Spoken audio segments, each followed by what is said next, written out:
अस्सलाम वालेकुम। Healthful living journey में खुश आमदीद। बहुत सारे मर्द ख़वातीन कॉमन मिस्टेक्स कर रहे होते हैं जिसकी वजह से घुटनों में दर्द होना शुरू हो जाता है, कार्टिलेज घिसना शुरू हो जाता है, सेनुअल फ्लूइड ड्राई होना शुरू हो जाता है जिसकी वजह से आर्थराइटिस का मसला बनना शुरू हो जाता है। ऑस्टियोआर्थराइटिस हो या रोमेटॉइड आर्थराइटिस हो, स्टेनोसिस आर्थराइटिस होना शुरू हो जाता है, हड्डियों का भुरभुरापन भी होना शुरू हो जाता है। आज की इस वीडियो में हम आपको इन कॉमन मिस्टेक से अवॉइड करने का तरीका बताएंगे और साथ ही साथ चंद एक्सटेंशन फ्लेक्शन मोबिलिटी एक्सरसाइजेज के बारे में बताएंगे और आपको आर्थराइटिस की स्टेजेस के बारे में भी बताएंगे, क्योंकि बहुत सारे मर्द ख़वातीन को स्टेजेस का ही पता नहीं होता जिसकी वजह से वो स्टेज 1 पर ही स्टेज 5 वाली एक्टिविटीज़ और मिस्टेक्स कर रहे होते हैं। तो आइए वीडियो को शुरू करते हैं। कोशिश किया करें कि जब आप इस तरह की हेल्पफुल और इंफॉर्मेटिव वीडियोज देख और सुन रहे होते हैं तो कंप्लीट वीडियो को सुना करें और समझने की कोशिश किया करें, क्योंकि जब आप सिर्फ वीडियो को देखते हैं समझ कर नहीं देखते तब भी प्रॉब्लम होती है। लेकिन जब आप जस्ट वीडियो को आगे कर करके देख रहे होते हैं, कोई सीन या कोई बात स्किप करके देख रहे होते हैं, सुन रहे होते हैं, फिर भी आपको पूरे जुमले की अफादियत हासिल नहीं हो पा रही होती और बात समटाइम समझ नहीं आ रही होती और आपको घुटनों जैसी दिक्कतों से दो चार ही रहना पड़ता है। तो आइए वीडियो को स्टार्ट करते हैं। नाज़रीन, याद रखिए कि घुटने की हमेशा 5 स्टेजेस हुआ करती हैं। स्टेज 1 से स्टेज 5 तक आर्थराइटिस की स्टेजेस हुआ करती हैं। अब इनिशियली जब आपको घुटनों में किसी इंसिडेंस, किसी ऐसे फ्रैक्चर की वजह से, सर्जरी की वजह से या वैसे किसी क्रोनिक डिजीज की वजह से या रैंडमली घुटने के जोड़ के ऊपर दब आने की वजह से घुटने के अंदर तकलीफ होना शुरू हो जाती है, आप डॉक्टर के पास जाते हैं, डॉक्टर से कंसल्ट करते हैं। अब डॉक्टर इनिशियली स्टेज पे ही सम टाइम आपको मुकम्मल बेड रेस्ट रिकमेंड कर देता है और आप क्या करते हैं, आप घर आते ही मुकम्मल बेड रेस्ट पे आ जाते हैं। हालांकि डॉक्टर से कंसल्ट करने से पहले अच्छी भली आप एक्टिविटीज़ कर रहे होते हैं, रोज़मर्रा के कामकाज कर रहे होते हैं, इसके बावजूद कि आपको हल्की फुल्की घुटनों में दर्द महसूस होती है लेकिन आप बर्दाश्त कर रहे होते हैं। डॉक्टर से कंसल्ट करने के बाद आते ही आप मुकम्मल बेड रेस्ट पे आ जाते हैं। डॉक्टर की तरफ से आपको कमोड यूज़ करने का मशवरा दे दिया जाता है, सीढ़ियाँ ऊपर नीचे चढ़ने उतरने से मना कर दिया जाता है। ये सारी एक्टिविटीज से आप बिल्कुल दरकिनार होकर बेड रेस्ट पे आ जाते हैं। इससे होता क्या है, आपके मसल्स वीक हो जाते हैं, घुटनों में जो गैप है आहिस्ता आहिस्ता मजीद कम होना शुरू हो जाता है और पट्टे कमज़ोर होने के साथ घुटने के जोड़ के ऊपर दबाव ज़्यादा आना शुरू हो जाता है। सम टाइम तो स्वेलिंग, इन्फ्लेमेशन भी आ जाती है और स्टिफनेस घुटने के अंदर बहुत ज़्यादा आ जाती है। अगर आप भी ये कॉमन मिस्टेक कर रहे हैं, घुटने के जोड़ की जो पहली स्टेज है जिसको हम ऑस्टियोआर्थराइटिस कहीं ना कहीं डिक्लेयर तो ज़रूर करते हैं, लेकिन ये एक ऐसी स्टेज होती है कि इस स्टेज में आपने मुकम्मल एक्टिविटीज़ से अवॉइड नहीं करना होता। आपने डेली बेसिस पे अपनी एक्टिविटीज़ भी करनी होती हैं, एक्सरसाइजेज भी करनी होती हैं और मूवमेंट्स भी आपने घुटनों को देनी होती हैं। मूवमेंट देने से, एक्टिविटी करने से, एक्सरसाइजेज करने से ही स्टेज 1 की जो रिकवरी है मुमकिन हो सकती है, घुटनों की दर्द से निजात हासिल की जा सकती है। ये ऐसी स्टेज होती है कि आपको इनिशियली किसी किस्म की मेडिसिन, स्टीरॉयड इंजेक्शन इंजेक्ट भी नहीं करवाना पड़ता, ना ही आपको एंटीबायोटिक सप्लीमेंट्स की ज़रूरत पड़ती है। जस्ट आपको वन एंड ओनली एक्सरसाइजेज से ही घुटनों के दर्द से रिलीफ हासिल किया जा सकता है, निजात हासिल की जा सकती है। अब बात करते हैं स्टेज 2 की। थोड़ी सी आपकी पेन जब मॉडिफाई होती है, आपके घुटने को स्टिफ करती है, आपके घुटने की मूवमेंट थोड़ी ब्लॉक होना शुरू होती है, आपके घुटने की रेंज ऑफ मोशन स्टक होना, कम होना शुरू हो जाती है, देन हम फिर थोड़ी बहुत इनिशियली स्टेज पे पेशेंट को स्टीरॉयड, एंटीबायोटिक मेडिसिन यूज़ करने का ज़रूर कहते हैं। पेन किलर मेडिसिन यूज करने का जरूर कहते हैं, लेकिन इसका हरगिज मतलब ये नहीं है कि आप लॉन्ग टर्म मेडिसिन को यूज करें लेकिन एक्सरसाइज ना करें, थेरापीज का सहारा ना लें, बल्कि उल्टा सितम ज़रीफ़ी ये कि आप मेडिसिन यूज करने के साथ साथ आप सेक और टकोर हीटिंग प्रोसीजर ज़रूर करते रहें। हमेशा याद रखें, हम अपने पेशेंट्स को हीटिंग प्रोसीजर से मना करते हैं, सेक और टकोर आपने बिल्कुल भी नहीं करनी। हाँ, अगर आपके पास कोई ऐसा पेशेंट, कोई मर्दो ख़वातीन में से कोई ऐसा मर्द या ऐसी खातून जिसको जस्ट सिर्फ और सिर्फ सेक और टकोर करने से ही घुटने की दर्द में अफाका हुआ हो, तो हमारे पास नंबर मौजूद है, आप हमें ज़रूर बताइए ताकि हमारे इल्म में भी इजाफा हो और हमें पता चले कि बिल्कुल भाई ये जो सेक और टकोर है इसको सिर्फ करने से भी घुटने की दर्द में आराम मिल सकता है। इंशाल्लाह आपको ऐसा कोई बंदा नहीं मिलेगा, क्योंकि सेक और टकोर आपके टिश्यूज़ को, झिल्ली को मज़ीद हार्ड एंड थिक करती है, खून को गाढ़ा करती है। कहीं भी नहीं लिखा हुआ कि सेक और टकोर करने से आपके घुटने की दर्द कम होती है, लिहाजा आपने भी घुटने को सेक और टकोर से महफूज रखना है। सेकेंडली, इनिशियली स्टेज पे अगर आपको स्टेज 2 का आर्थराइटिस है, ऑस्टियोआर्थराइटिस है, तो इस सूरत में आपने हल्की फुल्की एक्सटेंशन, फ्लेक्शन, मोबिलिटी एक्सरसाइजेज करनी है, जो कि अभी हम आगे चल के आपको बताएंगे। और इसके साथ साथ आप इनिशियली स्टेज पे जब दर्द ज़्यादा हो आप कोई एंटीबायोटिक या आप कोई पेन किलर मेडिसिन का भी सहारा ले सकते हैं। हम मेडिकली फील्ड से बिल्कुल भी किनारा नहीं करते या हम इस फील्ड के ख़िलाफ़ नहीं हैं, सिर्फ उस रूल और उस तरीके के ख़िलाफ़ हैं जो आप इख्तियार नहीं करते। आप बिना सोचे समझे पेन हुई तो दवाइयों के थब्बे पकड़ के आप खा रहे होते हैं। इन चीज़ों से हमें इख्तलाफ हुआ करता है। लिहाजा इनिशियली स्टेज पे हमने क्या कहा, आप मेडिसिन यूज़ करें और साथ साथ आप थेरापी या आप एक्सटेंशन, फ्लेक्शन और मोबिलिटी एक्सरसाइजेज कीजिए और स्टेज 2 से आप निजात हासिल कीजिए। स्टेज 3 की अगर बात करें तो इस स्टेज में क्या होता है कि आपका गैप आहिस्ता आहिस्ता कम होकर फीमर और टिबियल बोन आपस में रगड़ खाना शुरू हो जाती है, कार्टिलेज घिसना शुरू हो जाता है और जो कार्टिलेज है ये दानेदार सूरत इख्तियार कर जाता है, नोकदार चूंचे निकाल लेता है और आपके घुटने के सेंटर में ये आपको चुभता है, चुभन पैदा करता है और दर्द का एहसास पैदा करता है। इस सूरत में आपको जब आप चलते हैं, घुटने के ऊपर वजन डालते हैं या घुटने को आप मूव करते हैं, तो मूवमेंट करने से आपके घुटने में शदीद दर्द होता है, पेन होता है। फिर आप एक कॉमन मिस्टेक करते हैं कि आप मार्केट से एक ब्रेस खरीदते हैं, उस ब्रेस को, जिसको हम नी ब्रेस कहते हैं, उसको हम एंगलेट भी कह देते हैं, आप वो नी ब्रेस लाकर फौरी तौर पे ऊपर चढ़ा लेते हैं घुटनों के। ये एक रॉन्ग प्रैक्टिस है। इससे होता क्या है, जैसे ही आपके घुटने में दर्द हुआ, स्टिफनेस हुई, आप फौरी तौर पे जब एंगलेट ऊपर चढ़ा लेते हैं तो इससे आपके इर्द गिर्द के लिगामेंट, मसल्स, नर्व्स तनाव का शिकार हो जाती हैं, खींच जाती हैं, इनके अंदर बहुत ज़्यादा स्टिफनेस आ जाती है, जिसकी वजह से इरिटेशन होती है, इन्फेक्शन होना शुरू हो जाता है, इन्फ्लेमेशन और सूजन आना शुरू हो जाती है और बाज़ औक़ात तो खून जमना, खून रुकने की कैफियत भी हो जाती है और बहुत सारे लोगों को तो नील से पड़ना भी शुरू हो जाते हैं।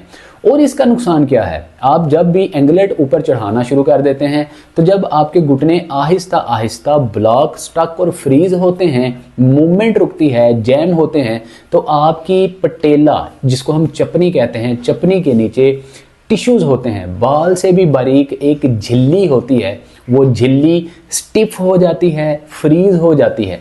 उसके ऊपर जब आप एंगलेट चढ़ाना शुरू कर देते हैं तो वो झिल्ली कभी भी नॉर्मल नहीं होती, सॉफ्ट नहीं होती, नर्म नहीं होती और दोबारा से मोबिलिटी पोजीशन में नहीं आती, मूवमेंट में नहीं आती।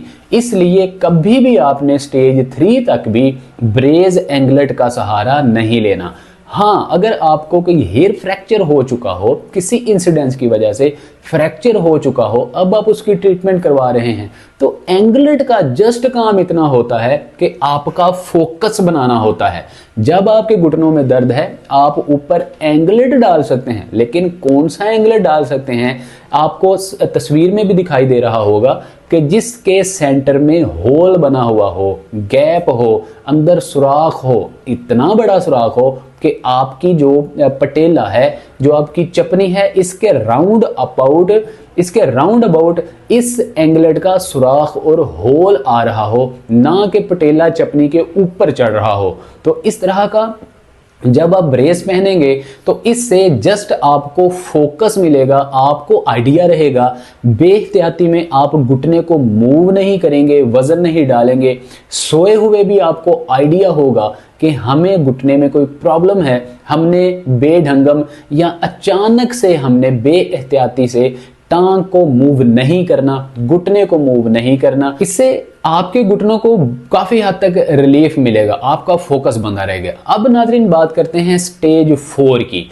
अब स्टेज 4 की स्पेसिफिकली अगर बात की जाए तो इसमें बिल्कुल ही आपके घुटनों का गैप खत्म हो जाता है। फीमर और टिबियल बोन आपस में रगड़ खाना शुरू हो जाती है, बल्कि रगड़ तो दूर की बात रही, अब मूवमेंट में भी बहुत ज्यादा तकलीफ होती है। अब इस स्टेज में बाज़ औक़ात तो पेशेंट को हड्डियों का सोकड़ा भी शुरू हो जाता है, हड्डियां सुकड़ना शुरू हो जाती हैं, घुटने का जोड़ खास तौर पे मूव ही नहीं कर रहा होता, स्टक हो जाता है, फ्रीज हो जाता है। इसको हम नी जॉइंट फ्रोजन भी कहते हैं। अब इस कंडीशन में जब आप डॉक्टर के पास जाते हैं, डॉक्टर आपको इनिशियली स्टेज पे ही आर्टिफिशियल नी जॉइंट रिप्लेसमेंट का मशवरा दे देता है और किस्सा ही खत्म कर देता है। अब बहुत सारे मर्द ख़वातीन तो इनिशियली स्टेज पे ही डॉक्टर की हदायत के मुताबिक आर्टिफिशियल नी जॉइंट रिप्लेसमेंट करवाने के लिए तैयार हो जाते हैं, एग्री हो जाते हैं। लेकिन ऐसे पेशेंट जब हमसे कंसल्ट करते हैं, हम इस कंडीशन में भी पेशेंट को कहते हैं कि आप चंद एक्सटेंशन, फ्लेक्शन, मोबिलिटी एक्सरसाइजेज करके स्टेज 4 से निजात हासिल कर सकते हैं, घुटनों की दर्द से निजात हासिल कर सकते हैं। बल्कि नाज़रीन स्टेज 4 के साथ ही अगर मैं स्टेज 5 को भी जोड़ूं तो आप स्टेज 5, स्टेज 4 दोनों स्टेजेस में बजरिया exercise, mobility, extension, flexion exercises करके अब घुटनों की रेंज ऑफ मोशन को बढ़ा सकते हैं। घुटनों की जो फ्रोजन है, घुटनों का जो जैम होना है, इससे भी निजात हासिल कर सकते हैं। कार्टिलेज को रीजनरेट कर सकते हैं, सैनुअल फ्लूइड को रीबिल्ड कर सकते हैं। लेकिन याद रखिए ये प्रोसीजर थोड़ा सा लेंथी होता है। होता क्या है, जब पेशेंट हमारे पास आते हैं, हमारे मुआशरे में लोगों का एक माइंडसेट ऐसा बन चुका है, क्योंकि स्टेरॉइड एंटीबायोटिक अद्वियात खाने के वो आदी हो चुके होते हैं और उनका मानना ये हो जाता है कि फौरी तौर पे हमें कोई ऐसी ट्रीटमेंट मिले कि बस इधर झट से हम ट्रीटमेंट करें और फट से हमारा जो है वो मसला हल हो जाए। हालांकि याद रखें, हमेशा ऑर्गेनिक तरीके में आपको थोड़ा सा टाइम ज़्यादा लगता है। इसी तरह एक्सरसाइजेज करेंगे तो थोड़ा टाइम पीरियड बढ़ सकता है, लेकिन ये 110% ऑर्गेनिक और नेचुरल वे है। हल्की फुल्की दर्द बर्दाश्त करें और घुटनों की दर्द से निजात हासिल करें, और थ्राइटिस के मसले से निजात हासिल करें, कार्टिलेज को रीबिल्ड करें, और जो अंदर आपके सैनुअल फ्लूइड वाटर ड्राई होना शुरू हो चुका है, इसको भी रीबिल्ड करें। अब नाज़रीन आइए आपको बताते हैं कि ये कौन सी 5 ऐसी एक्सरसाइजेज हैं जिनको आप करेंगे तो आप घुटनों की दर्द से बगैर किसी सर्जरी के, बगैर किसी किस्म की मेडिसिन यूज किए हुए ही आप निजात हासिल कर सकते हैं। अब आइए नाज़रीन आपको बताते हैं कि वो 3 एक्सरसाइजेज कौन कौन सी हैं जिनको आप करके बगैर सर्जरी के, बिना किसी किस्म की दवाई इस्तेमाल किए हुए ही घुटनों की दर्द से निजात हासिल कर सकते हैं, कार्टिलेज को रीजनरेट कर सकते हैं, सैनुअल फ्लूइड को डिहाइड्रेशन से, ड्राई होने से महफूज रख सकते हैं। तो पहली एक्सरसाइज में आप इस पोजीशन में स्ट्रेट लेट जाएंगे। इस तरह से स्ट्रेट पोजीशन में आप लेटेंगे, दोनों बाजुओं को आप बिल्कुल स्ट्रेट करेंगे, घुटनों को साथ मिलाएंगे, पैरों को आप साथ मिलाएंगे। अब 1 बाय 1 आप टांगों को ऊपर की जानिब उठाएंगे। ये नाज़रीन स्ट्रेंथनिंग एक्सरसाइज है, ये ऐसी स्ट्रेंथनिंग एक्सरसाइज है, इससे आपके ग्लूट मसल से लेके पैरों की नसों तक आपकी नसें, पट्टे, लिगामेंट्स मजबूत होंगे। 8-10 सेकंड जितनी आप में कैपेसिटी है, क्योंकि स्ट्रेंथनिंग एक्सरसाइज होने की वजह से जितनी ज़्यादा देर आप होल्ड करेंगे आपके लिए वो ज़्यादा अच्छा रहेगा। अब आहिस्ता आहिस्ता टांग को नीचे लेके आएं, दूसरी टांग को आप ऊपर उठाइए, 15-20 सेकंड होल्ड दीजिए, पाँव को अपने चेहरे की जानिब स्ट्रेच दीजिए, और नी जॉइंट जो आपका है, जो पटेला है, उसको भी आप स्क्वीज़ कीजिए। इस तरह से होल्ड कीजिए, आहिस्ता आहिस्ता से नीचे लेकर आइए। इस तरह से आप 10 रेपिटेशन दोनों टांगों में करेंगे, 10 रेपिटेशन, तो आपका एक सेट कंसिडर होगा। इस तरह से आप इस एक्सरसाइज के 3 सेट लगाएंगे तो आपकी एक एक्सरसाइज कंप्लीट होगी। तो आइए आपको दूसरी एक्सरसाइज की तरफ लिए चलते हैं। दूसरी एक्सरसाइज में एक तो आपको कुशन की ज़रूरत पड़ेगी और दूसरा घर में आपके पास रुमाल है या कोई चादर है, इसको आप इस तरह से रोल कर लेंगे और इसका रोलर बना लेंगे। इस तरह से आप रोलर बनाइए, इस तरह से। अब आप इस पोजीशन में बैठेंगे और एक घुटने के जोड़ के नीचे आप ये कुशन या कोई पिलो रखेंगे। अब दूसरी टांग को 95 एंगल पे फोल्ड करके ये जो आपने रोलर बनाया हुआ होगा इसको घुटने के जॉइंट के अंदर से इस तरह से आप घुसाएंगे। एक हाथ से आप रोलर को पकड़िए, दूसरा हाथ आप घुटने के जॉइंट पे रखेंगे। अब नीचे की जानिब इस तरह से जितनी ज़्यादा आपसे रेंज ऑफ मोशन मूव की जाती है आप करेंगे। इस तरह से आप इसको बेंड करेंगे टांग को, जितनी ज़्यादा आप में कैपेसिटी है। तो फिर आहिस्ता आहिस्ता आप बैक आएंगे, 95 एंगल पे वापस आइए। अब दोबारा से आप नीचे को जितनी रेंज आपसे बढ़ सकती है आप बढ़ाइए, बेंड कीजिए, घुटने के ऊपर जोर डालिए, दबाव डालिए और 5-7 सेकंड, 10 सेकंड, 15 सेकंड, 20 सेकंड, जितनी देर आपसे होल्ड हो सकता है होल्ड कीजिए और आहिस्ता आहिस्ता वापस आइए। इसी तरह से आपने दूसरी टांग के नीचे भी इस तरह से रोलर रख के तो एक्सरसाइज करनी है। ये देखिए, ये जो हमने कुशन रखा था या हमने पिलो रखा था, इसका फ़ायदा ये है कि बहुत सारे मर्द ख़वातीन के घुटनों में दर्द होता है, ज़मीन की सख्ती बर्दाश्त नहीं होती, इसलिए आप इस तरह का कोई कुशन या पिलो रख सकते हैं। इस रोलर को नी जॉइंट के अंदर घुसाइए, एक हाथ से रोलर को पकड़िए और दूसरा हाथ नी जॉइंट के ऊपर रख के नी जॉइंट को अंदर की जानिब बेंड कीजिए। रेंज ऑफ मोशन बढ़ाइए, 15-20 सेकंड होल्ड कीजिए और आहिस्ता आहिस्ता से वापस आइए। इस तरह से 10 टाइम राइट लेग में और 10 टाइम ही आप लेफ्ट लेग में ये एक्सरसाइज करेंगे तो आपकी नी जॉइंट के अंदर बहुत ज़्यादा जो जैम होगा या फ्रोज़न होगा या आपका नी जॉइंट बहुत ज़्यादा ब्लॉक हुआ होगा, आहिस्ता आहिस्ता खुलना शुरू हो जाएगा।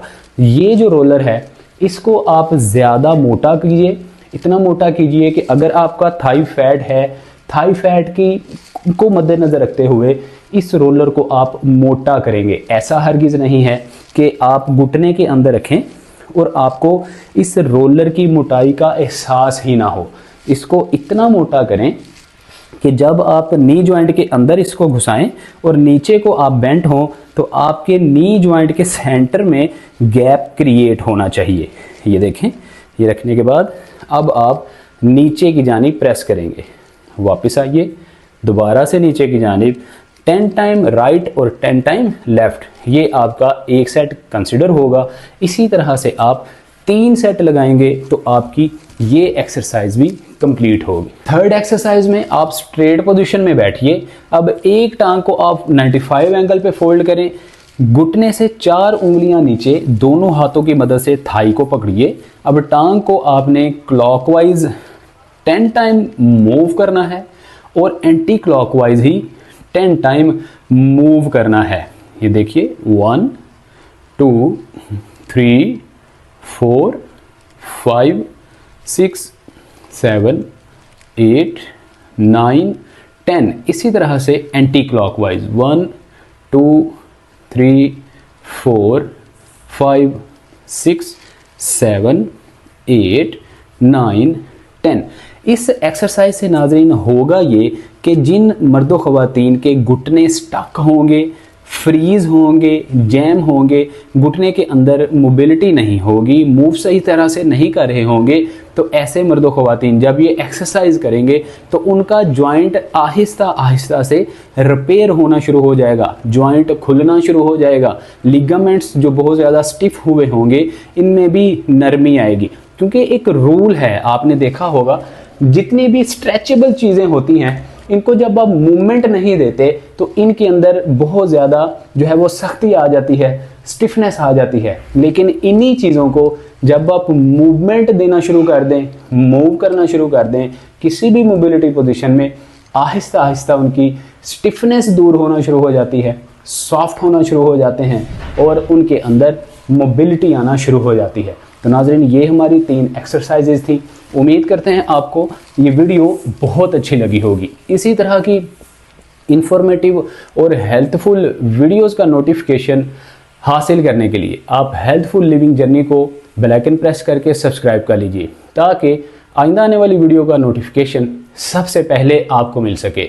इसके अलावा बहुत सारी ऐसी एक्सरसाइजेज अलग अलग टॉपिक्स पे हमने बना रखी हैं जो कि अतीकुर रहमान शेख यूट्यूब चैनल पर मौजूद हैं और पूरी दुनिया से लोग उससे मुस्तफ़ीद हो रहे हैं। आप भी फ़ायदा उठा सकते हैं, जिसका लिंक डिस्क्रिप्शन में मौजूद है। साथ ही साथ हम खुराक पे बहुत ज़्यादा फोकस करते हैं, खाना पीना क्या चाहिए, इसके लिए जॉइंट्स हेल्थ यूट्यूब चैनल मौजूद है। घुटनों की एक्सरसाइजेज कीजिए और साथ ही साथ डाइट प्लान को भी सही और दुरुस्त रखिए। कौन सी डाइट इस्तेमाल करनी चाहिए, joints health YouTube channel already मौजूद है, जिसका लिंक डिस्क्रिप्शन में मौजूद है। जाइए, विजिट कीजिए, बेल आइकन प्रेस करके ऑल नोटिफिकेशन ऑन कीजिए, सब्सक्राइब कीजिए, फैमिली का हिस्सा बनिए। खुद भी सेहतमंद रखिए, अपने प्यारों का भी ख्याल रखिए। मिलते हैं अगली वीडियो में। अस्सलाम वालेकुम व रहमतुल्लाह।